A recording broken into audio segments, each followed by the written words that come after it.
तो हमने अब तक पढ़ लिया, एनाटॉमी पढ़ लिया, एम्ब्रियोलॉजी पढ़ लिया, अब हम पढ़ते हैं इसकी माइक्रो एनाटॉमी मीन्स की हिस्टोलॉजी ऑफ नर्वस सिस्टम। ठीक है, इसको हम कहते हैं माइक्रो एनाटॉमी या फिर हिस्टोलॉजी ऑफ नर्वस सिस्टम।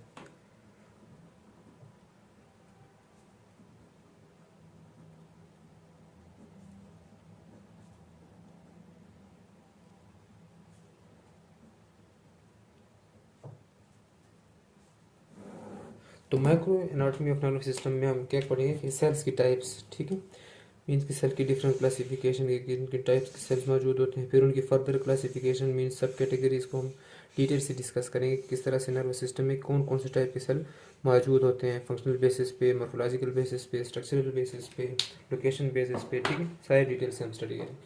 सबसे पहले हम देखते हैं कि नर्वस सिस्टम में हमारे पास दो किस्म के सेल्स होते हैं। ठीक है, एक्साइटेटरी और नॉन एक्साइटेटरी।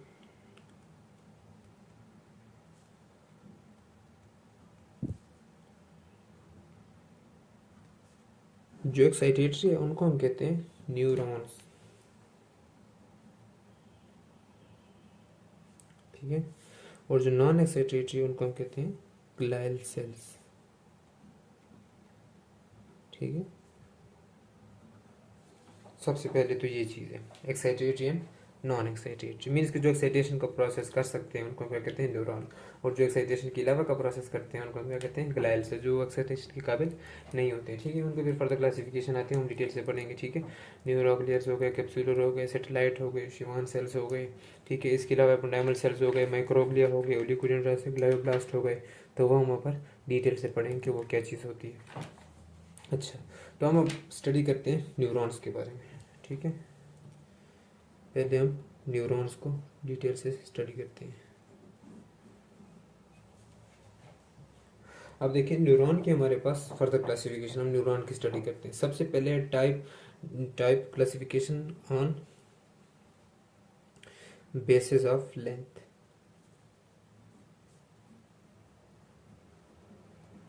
ठीक है, लेंथ की बुनियाद पे न्यूरॉन्स की कितने टाइप्स हैं, तो लेंथ की बुनियाद पे हमारे पास न्यूरॉन्स की आती हैं 3 main types.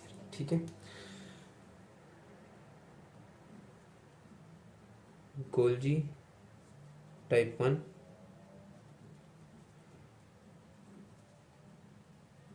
Golgi type 2 and sorry amacrine. ठीक है, ये होता है on the basis of length. अब क्या होता है इसमें कि गोल्जी टाइप 1 में एक्सॉन लॉन्ग होते हैं और डेंड्राइट्स शॉर्ट होते हैं। ठीक है, इनकी एग्जांपल्स आती है पिरामिडल सेल्स आते हैं जो कि सेरेब्रल कॉर्टेक्स में मौजूद होते हैं। इसकी एग्जांपल में आते हैं हमारे पास परकिंजी सेल्स जो कि सेरिबेलम में आते हैं। इसकी एग्जांपल्स में आते हैं हमारे पास एंटीरियर हॉर्न सेल जो कि स्पाइनल कॉर्ड में हमने डिटेल से डिस्कस किए थे। फिर कॉल्जी टाइप 2 आते हैं जो कि स्मॉल एक्सॉन पे होते हैं, ये सेरिब्रल और सेरिबेलर कॉर्टेक्स में मौजूद होते हैं। जबकि एमेक्राइन ऐसे किस्म के न्यूरॉन्स होते हैं जिनके अंदर एक्सॉन नहीं होता है और ये सिर्फ और सिर्फ रेटिना में मौजूद होते हैं। ठीक है, रेटिना में मौजूद होते हैं। एमेक्राइन के अंदर एक्सॉन नहीं है, टाइप 2 के अंदर एक्सॉन छोटे हैं, जबकि गोल्जी के अंदर टाइप 1 के अंदर एक्सॉन बहुत ज़्यादा लंबे हैं और उनकी लोकेशन भी हमने डिस्कस कर लिया। फिर दूसरी हम बेसिस करते हैं इसकी फंक्शनल बेस पे। ऑब्वियसली अब हर न्यूरॉन का फंक्शन भी तो एक जैसा नहीं होगा ना, तो उनकी फंक्शनल बेस के हमारे पास 4 कैटेगरीज आती है। Number 1 sensory, number 2 motor, number 3 sympathetic,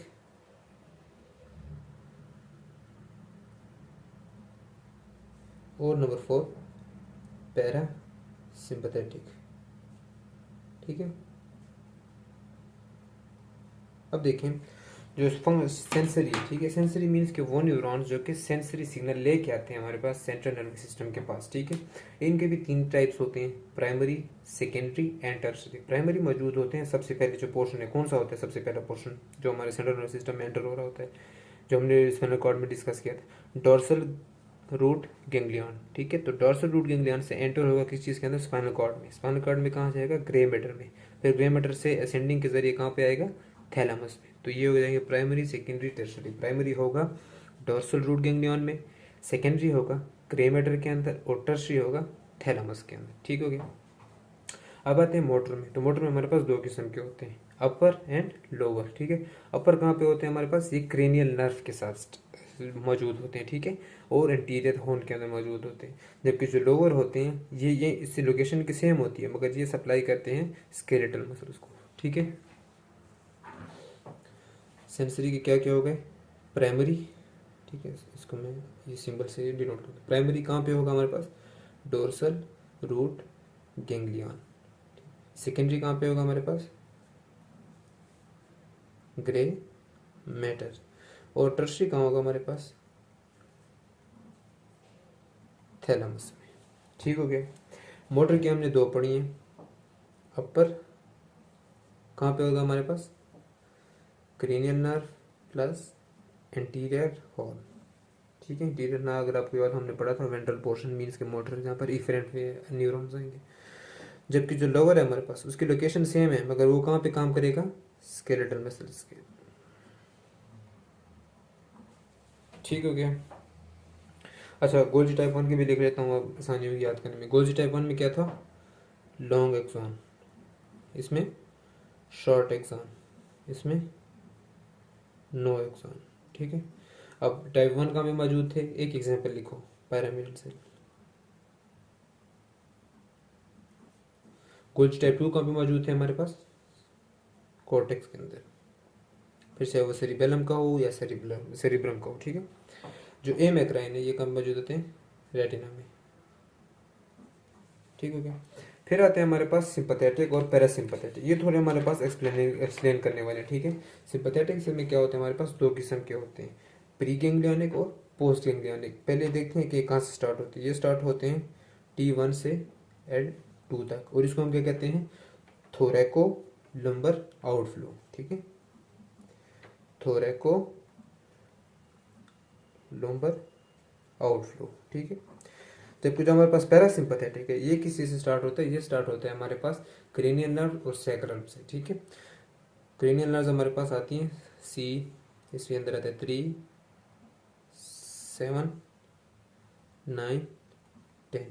ठीक है, इनसे लेकर क्रेनियो सैक्रल, सैक्रल के कहाँ तक आते हैं, 2 से 4 तक। ठीक है, तो इसको हम क्या कहते हैं, क्रेनियो सैक्रल। ठीक है,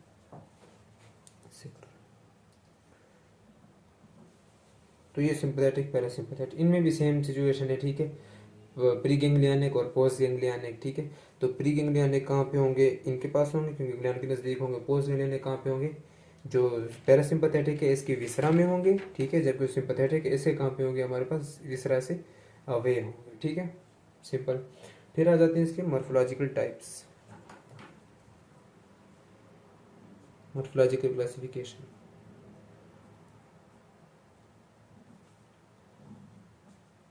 ठीक है, मीन्स स्ट्रक्चर फंक्शन दोनों। इसके आ जाते हैं कैटेगरीज 4, कौन कौन सी, stellate, basket, fuzzy form, pyramidal. ठीक है, अब स्टीलेट जो है, स्टीलेट, ठीक है, स्टार स्ट्रिप जो होते हैं हमारे पास, ये क्या होते हैं हमारे पास, ये इंटर न्यूरॉन्स का काम करते हैं। जो हमारे पास बास्केट हैं ये भी इंटर न्यूरॉन्स का काम करते हैं, और एक और काम करते हैं, ये क्या करते हैं, एक्शन पोटेंशियल को कंट्रोल करते हैं।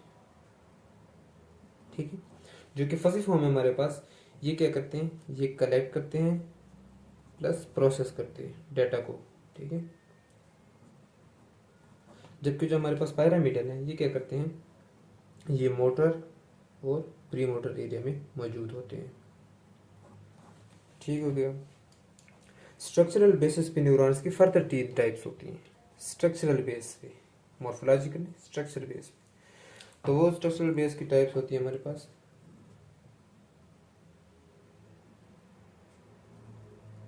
कौन कौन सी, यूनिपोलर, बायपोलर और मल्टीपोलर। ठीक है, मीन्स यूनिपोलर होगा तो सेल बॉडी जो है हमारे पास जहाँ एक साइड पे एक्सॉन की तरफ निकलेगी।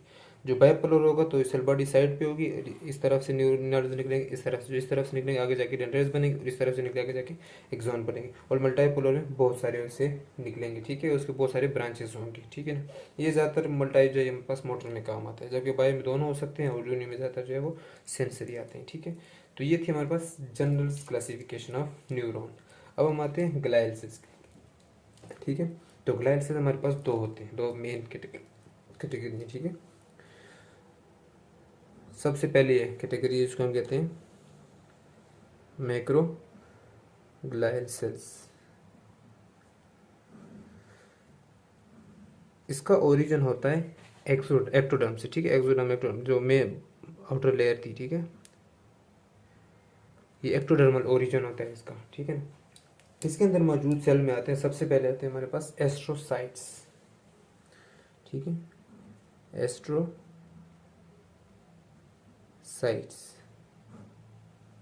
ठीक हो गया एस्ट्रोसाइट्स। अब एस्ट्रोसाइट्स की हमारे पास दो मेन कैटेगरीज होती हैं, कौन कौन सी? प्रोटोप्लाज्मिक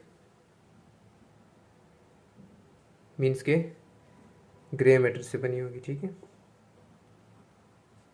और फाइब्रस जो कि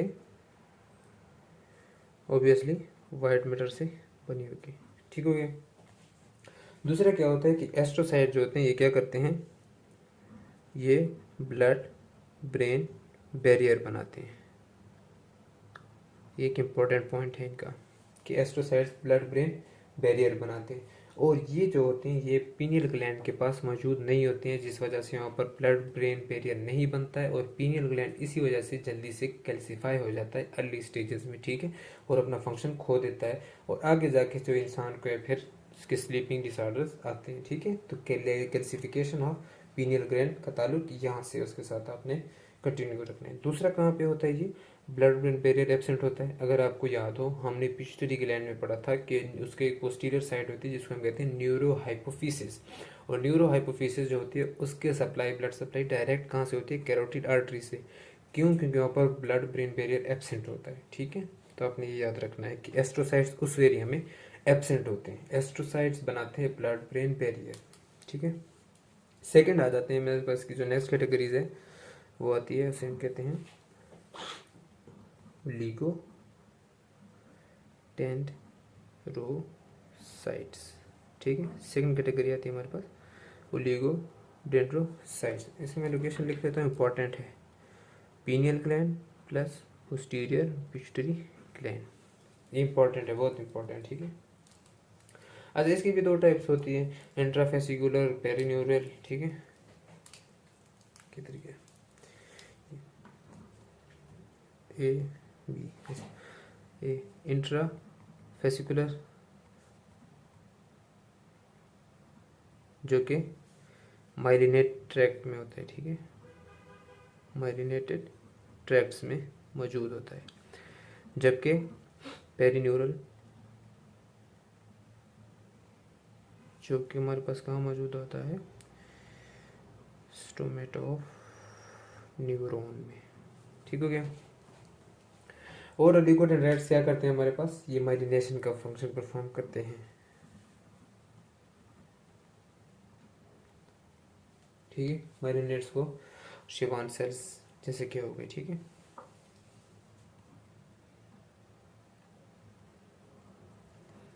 फिर एक और कैटेगरी आती है हमारे पास यही मैक्रोग्लियर्स के अंदर, जिसको हम कहते हैं ग्लायोब्लास्ट, ठीक है, ग्लायोब्लास्ट। ये क्या करते हैं, ये हमारे पास असल में मौजूद होते हैं स्टेम सेल्स, ठीक हो गया, ये हमारे पास स्टेम सेल्स मौजूद होते हैं ग्लायोब्लास्ट। अच्छा जो न्यूरॉन्स हैं वो हमारे पास डिवाइड नहीं होते हैं, ठीक है, सिवाय कुछ एरिया के, ठीक है, ऑप्थाल्मिक में कुछ एरिया है, ऑडिटरी का, ठीक है, सिर्फ वहाँ सर्टन पोर्शन में कुछ हद तक वो डिवाइड होते हैं, ठीक है। बाकी जब वो मेच्योर हो जाते हैं तो कोई भी डिवाइड नहीं होता, ठीक है, कोई भी मेच्योर न्यूरॉन डिवाइड नहीं होते हैं, एक्सेप्शनल केस है, ठीक है। फिर आते हैं हमारे पास नंबर 4, जिसको हम कहते हैं एपन डायमल सेल्स। ठीक है, एपिडर्मल सेल्स क्या करते हैं हमारे पास, ये CSF बनाते हैं, सेरिब्रोस्पाइनल फ्लूइड बनाते हैं, वहीं कोराइड प्लेक्सस और पेन्स वगैरह मिलकर टेलिकोडाई वगैरह। ठीक है, तो वो पूरा डिटेल से है। और इन सेल की शेप कैसी होती है, कोलमनर सेल्स होते हैं। अब हमारे पास इसकी सेकेंड कैटेगरी आ जाती है नॉन एक्साइटेटरी की, जिसको हम कहते हैं माइक्रो ग्लायल सेल्स। ठीक है, मीन्स के मीजो डर्मल ओरिजिन से। तो इसको क्या कहते हैं हम,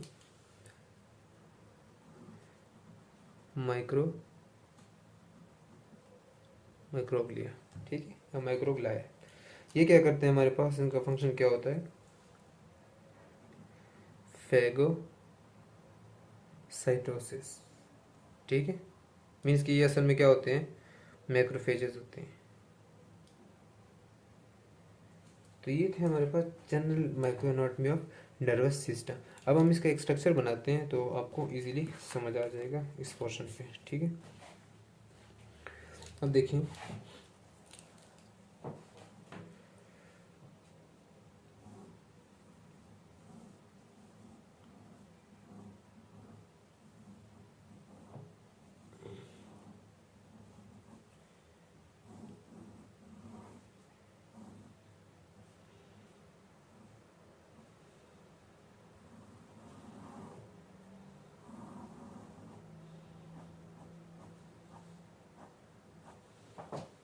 ठीक है, ये होता है हमारे पास न्यूक्लियस। ठीक है, पहले तो इसके मेन जो पार्ट्स हैं उनको हम डिवाइड कर लेते हैं। ये पोर्शन कहलाता है डेंड्राइट्स। ठीक है, और ये एंड पे नोब्स होते हैं, इनको कहते हैं बटन्स। ठीक है, ये जो सेंटर का पोर्शन है इसे हम क्या कहते हैं, सेल बॉडी। और ये वाला जो पोर्शन है इसे हम क्या कहते हैं, एक्सॉन। नर्व इम्पल्स कुछ इस तरह से आती है, ये उसका पाथ है। ठीक है, डेंड्रॉइड से सेल बॉडी से एक्सॉन। ठीक हो गया, नर्व इम्पल्स की बात कर रहा हूँ। अच्छा, जो न्यूरॉन्स हैं इसके अंदर हमारे पास इसके जो मतलब सारा पोर्शन है, जो इसकी मेम्ब्रेन है, इसको हम कहते हैं न्यूरोलेमा। ठीक है, इसके अंदर हमारे पास प्रोटीन सिंथेटिक बॉडीज होती हैं। ठीक है, राइबोसोम्स होते हैं, माइटोकॉन्ड्रियाज होते हैं।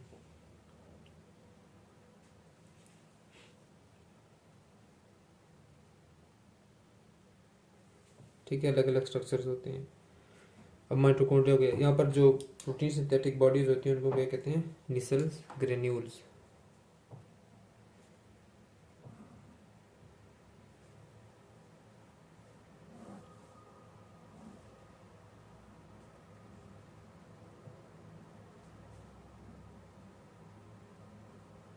निसल ग्रेन्यूल्स। ठीक है, यहाँ पर हिलक आता है हमारे पास, जो इनका जंक्शन है। ठीक है, इसको हम कहते हैं एक्सॉन हिलक। अब एक्सॉन की तरफ आते हैं, तो एक्सॉन का जो साइटोप्लाज्म है इसको हम क्या कहते हैं, एक्सोप्लाज्म। ठीक है, और जहाँ पे जो हमारे पास एक्सॉन के जो लेयर है उसको हम क्या कहते हैं, एक्सोलेमा। ठीक है,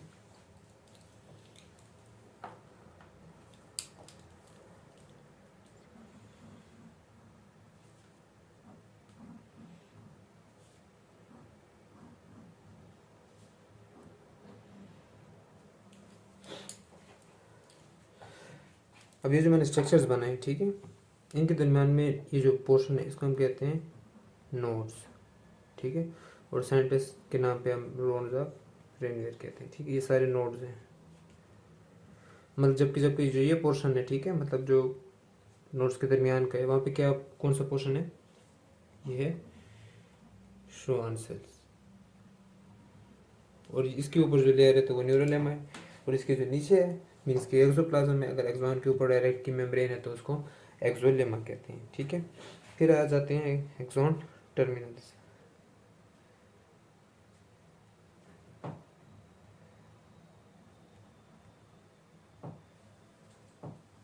ये इम्पल्सेस होती हैं, डिफरेंट सल्टेटरी होती हैं, ठीक है, जो मतलब इस तरह जम करके जाती हैं, डायरेक्ट होती हैं, तो अलग एक टॉपिक है, ठीक है। वो हम इसको फिजियोलॉजी में डिस्कस करेंगे, ट्रांसमिशन वगैरह पे। तो सिग्नल कैसे आते हैं हमारे पास, यहाँ सिग्नल आते हैं सेल बॉडीज की तरफ, प्रोसेस होकर फिर यहाँ से जाते हैं एक्सॉन की तरफ और आगे एक्सॉन टर्मिनल की। निसेल्स ग्रैन्युल्स का भी यही काम होता है, वो ज़्यादा न्यूरोट्रांसमीटर बनाता है। अब यहाँ पर जो मूवमेंट होती है तो वो दो तरह की होती है, ठीक है, एंटीरोग्रेड और रेट्रोग्रेड। एंटीरोग्रेड की फिर दो टाइप्स हैं, फास्ट और स्लो। फास्ट जो होती है वो एटीपीज के जरिए होती है, मीन्स कि उसके लिए एनर्जी चाहिए होती है, वो ऐसा एक्टिव प्रोसेस होता है। जबकि जो हमारे पास स्लो एंटीरोग्रेट है उसके लिए एटीपी नहीं चाहिए होती है, ठीक है। ये हम फिजियोलॉजी में अलग से डिस्कस करेंगे, अभी डिस्कस करने की जरूरत नहीं है, अब सिर्फ आप ओवरव्यू याद रखना, ठीक है। जबकि जो रेट्रोग्रेड है उसमें क्या होता है कि एक्सॉन टर्मिनल से बॉडी की तरफ आते हैं, ठीक है, और वो हमारे पास क्या होगा हमेशा अगेंस्ट द कंसंट्रेशन ग्रेडियंट है, ठीक है, क्योंकि यहाँ पर हमारे पास ज़्यादा होते हैं ऑब्वियसली। उसमें ज़्यादातर वेसिकल्स आ जाते हैं वो, और ज़्यादातर पैथोजन आ जाते हैं जो कि ये सेल बॉडीज़ की तरफ आएंगे तो लाइसोसोम्स उनको इंगल्फ कर लेंगे। सिमिलरली अगर यूज्ड न्यूरोट्रांसमीटर्स है वो आएंगे तो उनको इंगल्फ करके तोड़ दिया जाएगा और फिर दोबारा से नए मैन्युफैक्चर करके एक्सॉन की तरफ भेज दिया जाएगा, जहाँ से फिर वो साइनेप्टिक लेफ्ट में जाएंगे और फिर पोस्ट साइनेप्टिक लोब के जरिए पोस्ट साइनेप्टिक मेम्ब्रेन में जाएंगे, ठीक है। फिर वहाँ जाके नया न्यूरॉन होगा तो वगैरह, और अगर न्यूरॉन नहीं है कोई पोर्शन है मीन कि स्केलेटल मसल है या कोई विसरा है तो वहाँ पे जाके वो अपना फंक्शन परफॉर्म करेगा, ठीक है। तो इस तरह से हमारे पास ये होता है डेंड्राइट सेल बॉडी एक्सॉन, जो कि बनाते हैं हमारे पास एक न्यूरॉन, ठीक है। तो ये उसकी न्यूक्लियस है, ऑर्गेनेलीज हैं, जिस तरह नॉर्मल ऑर्गेनेलीज होती हैं यहाँ पर भी वैसी ऑर्गेनेलीज होती हैं, ठीक है। एक्सोप्लाज्म, एक्सॉन का प्लाज्म, ठीक है, न्यूरोप्लाज्म जो इसका साइटोप्लाज्म है, ठीक है, जो कि इसका साइटोप्लाज्म है, तो न्यूरोप्लाज्म हो गया, ठीक है। बाकी एंटीरोग्रेड और रेट्रोग्रेड हम फिजियोलॉजी में एक्सप्लेन करेंगे डिटेल से, ठीक है। यहाँ आप सिर्फ इतना याद रखना कि अगर बॉडी से एक्सॉन की तरफ जा रहा है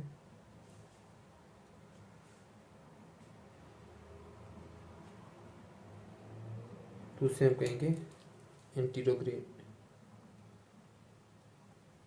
ट्रांसपोर्ट, ठीक है। और अगर एक्सॉन से बॉडी की तरफ आया है तो रेट्रोग्रेड ट्रांसपोर्ट। फिर इसकी दो टाइप्स हैं, फास्ट एंड स्लो, ठीक है। एक्टिव प्रोसेस है ये, पैसिव प्रोसेस है। तो इस तरह से हमारे पास micro anatomy of nervous system almost complete होती है।